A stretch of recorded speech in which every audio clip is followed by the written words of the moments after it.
Alright mga karok, so dito tayo ngayon sa Laguna, sa San Pedro, Laguna, kung saan ay may isa tayong gagawin na kitchen na cabinet na, well, actually maliit lang naman siya. 1.5 by 1.5 meters yung width niya, and small kitchen lang siya. So ayun, dito muna tayo, at ito yung ating ginawa sa vlog before na mini pan. Sa ngayon ay nililinis pa natin. So ayan guys, Rockaball TV. So ayun, ito yung place, ito yung garage actually dito sa Laguna. At ayun, no, yun, no, ano dyan ang ating mga puno na siya namang nagbibigay ng kaginhawahan. So ayan si Savannah, at ito yung ating workplace sa ngayon, maluwag. At mamaya dito tayo magtatabas guys. Ayan. So ngayon ay gagamit tayo ng ordinary na plywood, which is good rin dahil hindi naman siya particle board or MDF na nagkokos ng paglobo o madaling pagkasira sa mga moist, no, sa basa. So meron tayong plyboard for the doors, at meron din tayong gagamiting regular marine, no. So ayan guys, at sisimulan natin to maya maya lamang, at magbe-breakfast lang tayo.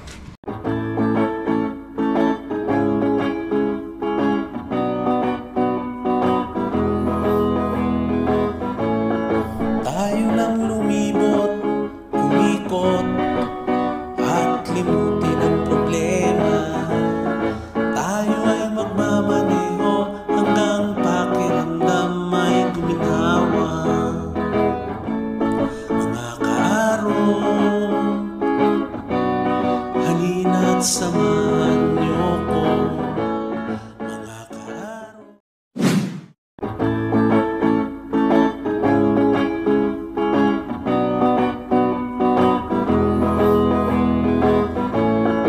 Tayo nang lumibot, umikot, at limutin ang problema.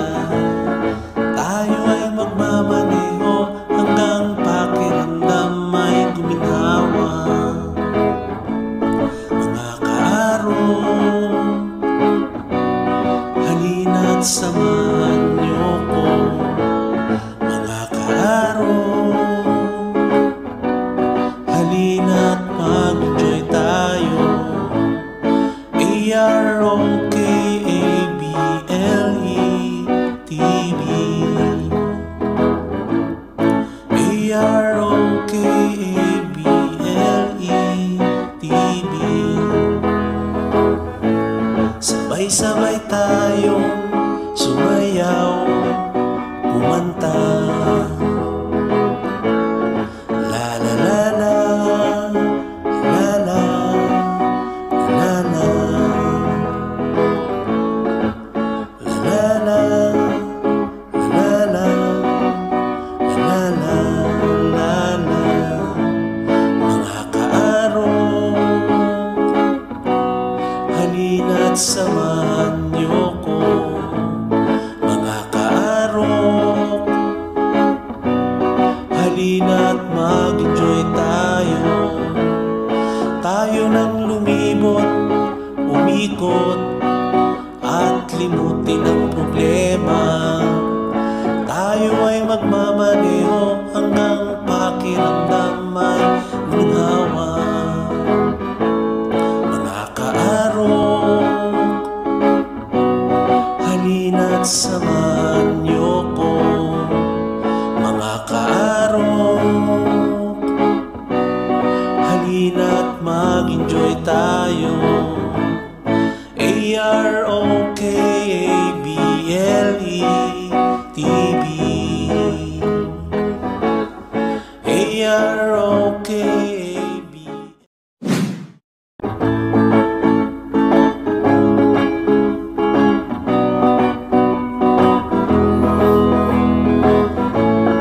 Tayo nang lumibot, umikot, at limutin ang problema. Tayo ay magmamaneho hanggang pakiramdam ay guminawa. Mga kaarong,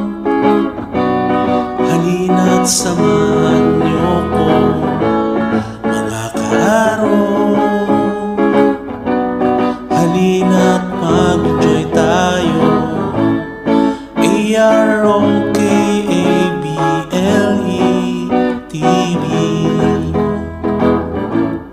A-R-O-K-A-B-L-E-T-V.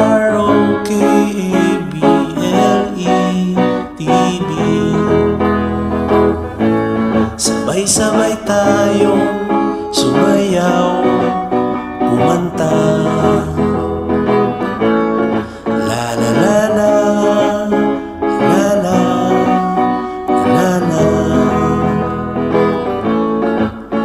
la la, la la, la la, la la. Mga kaarong, halina't samahan niyo ko. Mga kaarong, halina't mag-enjoy tayo. Tayo nang lumibot, umikot, at limutin ang problema. Tayo ay magmamaneho hanggang pakiramdam ay luminhawa. Mga kaarong, halina't samahan niyo ko. Mga kaarong, halina't mag-enjoy tayo. A-R-O-K-A-B-L-E-T-V.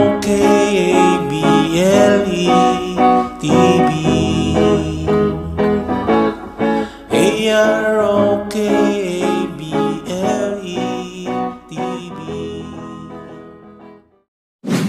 Naman guys ay gagawa tayo at magla-laminate tayo ng board gamit ang HPL o high pressure laminate na white. Since kitchen ito, usually yung nasa loob ng cabinet ay puti, and nababago lang yan depende sa kulay ng mga doors. So this time glossy black ang kailangan nating gawin dito sa kitchen cabinet na project natin. So tara, papakita ko sa inyo kung paano yung proseso ng pagla-laminate.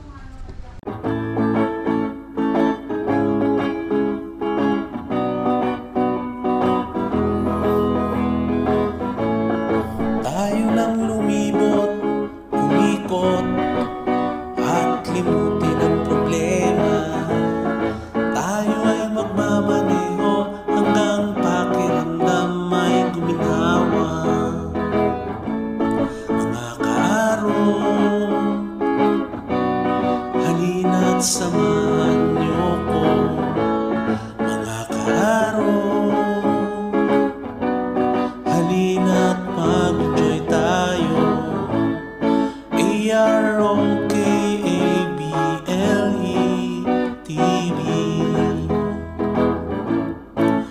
A-R-O-K-A-B-L-E-T-V.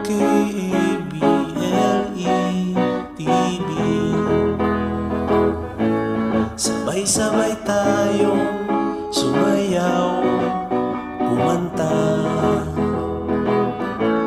La la la la, la la, la la, la la, la la, la la, la la. Mga kaarong, halina't samahan niyo.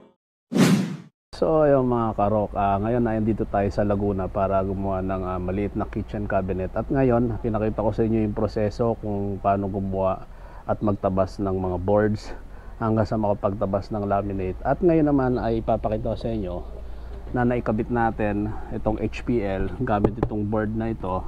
So guys, kung mapapansin ninyo ay may mga excess dito sa edges ng board.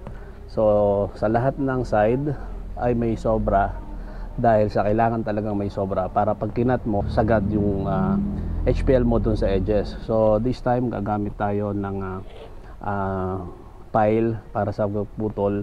Maraming mga ways kung paano putulin ang mga edges ng laminate. So maraming mga ways kung paano putulin yung mga edges ng HPL. Isa na dyan yung trimmer, tinatawag na router, at pwede rin naman sa mga machine like table saw, kung saan ay kailangan nakadikit na rin yung HPL at may flash doon sa edges. So this time gagamit tayo ng pile. So itong kikil ang madalas nating gamitin dahil mas kontrolado at mas natitrim natin ng mas maayos compared sa ibang paraan ng paggamit. So tara, papakita ko sa inyo kung paano yung pag trim using pile ng edges nitong board natin na gagamitin.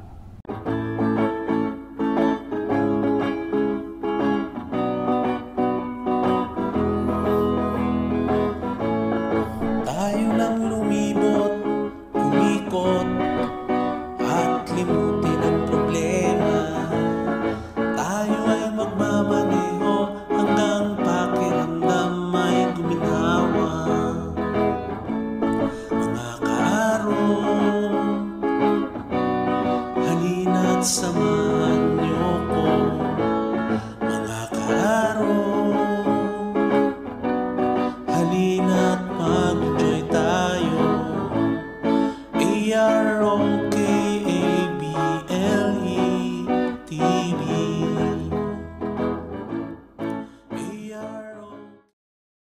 So ayun guys, this time ay tapos na tayo mag-laminate, mag-trim at ito na yung board natin. So nalihan na rin natin yung mga edges niya, so malinis na siya.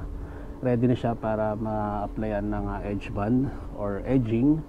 So sa ngayon ay meron tayong edging dito. So since black yung gagamitin natin na kulay ng cabinet, ito yung ating edge band. So glossy rin siya dahil glossy yung door na gagamitin natin. So ayun guys, kailangan lang natin ay pumutol ng size nito at ipapakita ko sa inyo kung paano mag-apply ng mano-mano na paggamit ng contact adhesive at gagamitin lang natin at ayusin natin gamit ang mano-manong proseso.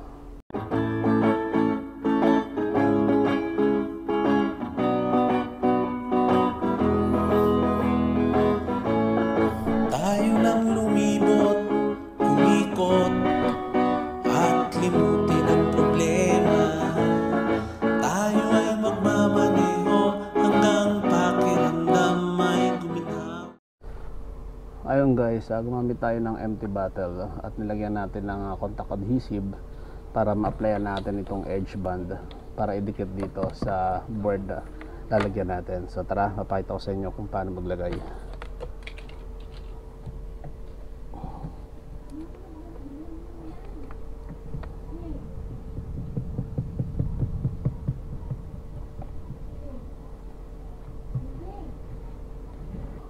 Kailangan natin na lagyan ng mga adhesive itong edges at circular motion lang ang paggawa at pag-apply na itong adhesive. So dapat sapat lang yung ilalagay nyo, hindi siya sobra para hindi naman magkaroon ng maraming excess, no? Ngayon naman ay kailangan natin lagyan itong edge band. So sa paglalagay nito guys ay circular motion din. Medyo pipisilin mo lang ng konti mula doon sa empty bottle na nilagyan ng adhesive para makapag release ng adhesive at circular motion pa rin, or pwede mo siyang i-zigzag. So ito guys, halos mabilis lang natin na applyan ng adhesive itong edge band. So ayun guys, tapos na siya halos. So ganun kabilis, katagalan ay masasanay din kayo guys sa pag-apply na ito. Sa una ay medyo messy dahil sa first time ninyo, pero ito guys, nilagyan na natin ng adhesive itong edge band. So patutuyin lang natin ito mga 5 minutes, 3 to 5 minutes, depende kung makikita mo tuyo na ang board at saka itong edge band ay pwede mo nang i-apply.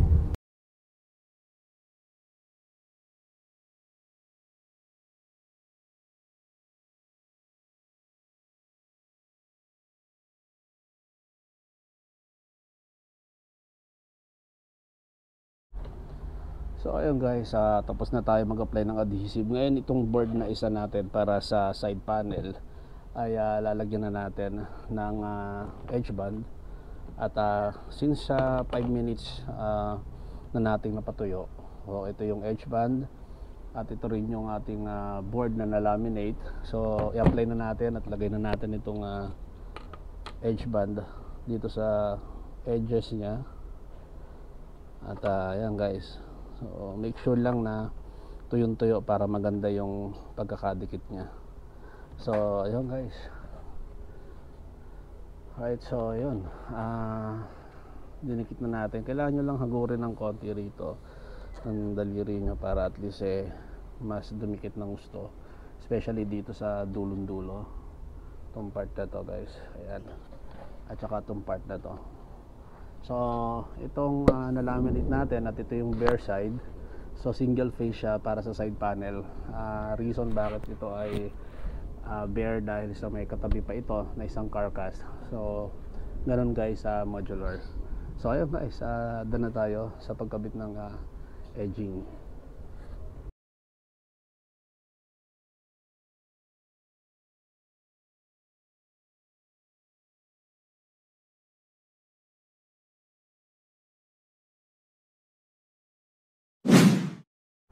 Alright guys, so ngayon ay nalagyan na natin ng edging ito ang ating mga board. So yun yung top, ito yung bottom. At ayan, tapos na tayo maglagay. At ngayon naman ay papakita ko sa inyo ang pagtabas ng mga excess nya. Like ito guys, yan guys, may sobra na edging dito sa bawat dulo nya. Ayan guys, so kailangan nating putulin yung mga yan, katulad din ng mga ibang yan, para pagka binuo natin yung carcass ay pantay-pantay. So gagamit tayo ng Z-saw at gagamit lang rin tayo ng file para sa pagtatabas o pag-trim ng mga edges or excess na edging.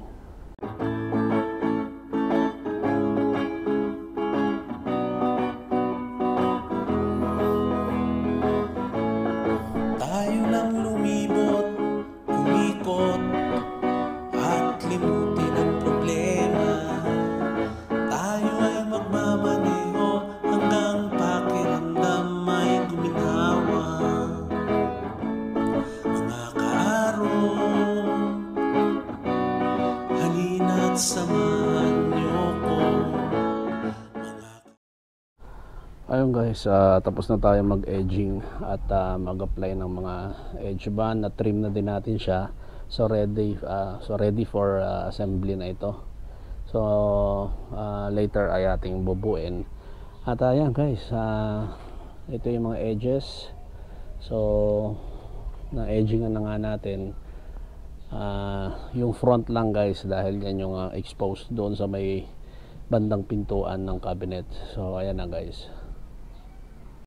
Ayun guys, ngayon ay gumamit tayo ng circular saw sa paggawa ng groove, which is standard talaga ito pagka nagmo-modular ka para sa backboard. Ito ay may lapad na 5mm and yung depth niya o lalim ng hukay o groove ay nasa 6mm. So ayun guys, ito yung ginagawa sa modular, may backboard or backing para ma-ensure na malinis yung backboard mo at laminated din. So ayun guys, gumagamit tayo na ito. Usually nasa workshop tayo dahil nag-visit lang tayo dito sa San Pedro, Laguna. Wala tayong table saw rito o workshop, so ito lang gamit natin guys. Ayun guys, ngayon naman ay tapos na tayo mag-groove gamit ang circular saw dahil wala tayo sa ating workshop ngayon. Dito lang tayo sa garage dito sa Laguna. At ayan, nakapag-groove tayo using circular saw. Ito yung sinasabi nating standard na dapat meron 18mm yung pagitan from this edge hanggang dun sa groove ay 18mm, and then 5mm to 6mm ang kailangan lapad ng groove para hindi maluwag para sa 5mm na backboard. So yung lalim niya o depth ay 6mm. So ayun guys, bubuin na natin. Papakita ko sa inyo pagbuo hanggang sa kumpleto ma-assemble natin lahat ng carcass o box. At ayun, done na tayo. Ayun guys, advice ko lang para sa mga subscriber and viewers natin, kung mapapakita ko sa inyo after mabuo nitong mga carcass na to ay hindi na natin mapapakita installation dahil yung client na nagpapagawa ay nag-hold muna ng installation dahil may mga aayusin pa sa ceiling ng kitchen. So for now, i-upload ko tong video na to for the sake na mapanood ng mga DIYers natin na buo na yung carcass. And if ever meron kayong gustong makita ng mga installation, dun sa mga previous video ay napakita ko kung paano install ang wall cabinet ng mga kitchen. So ayun guys, so ang ipapakita ko lang sa ngayon ay mga buong carcass and ready for installation, but for now pending muna dahil sa request ng client.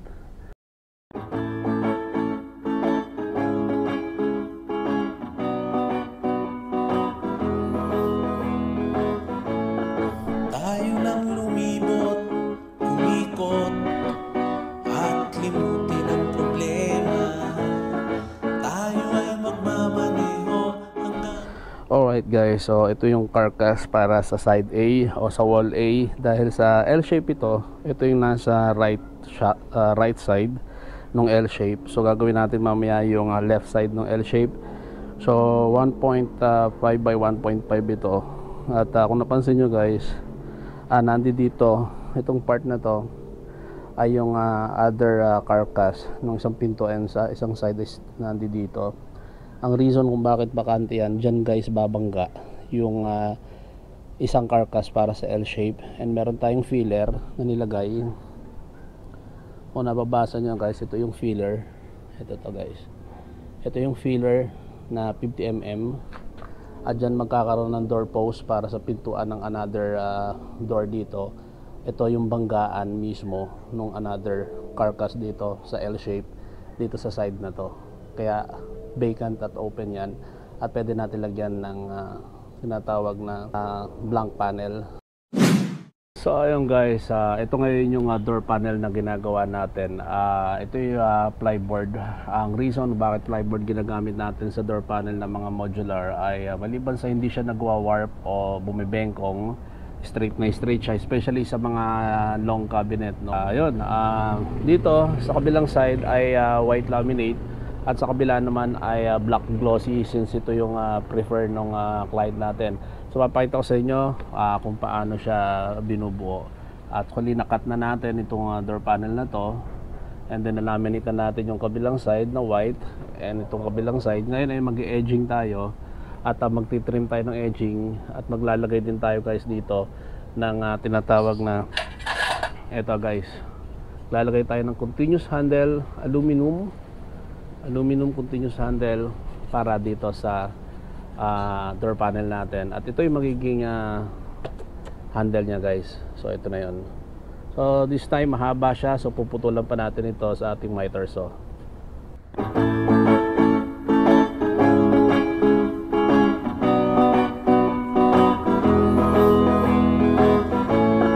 Tayo nang lumibot, umikot, at limutin ang problema. Tayo ay magmamaneho hanggang pakiramdam ay guminawa. Mga kaarong, halina't samahan niyo ko. Mga kaarong, halina't mag-enjoy tayo. AROKABLE-TV,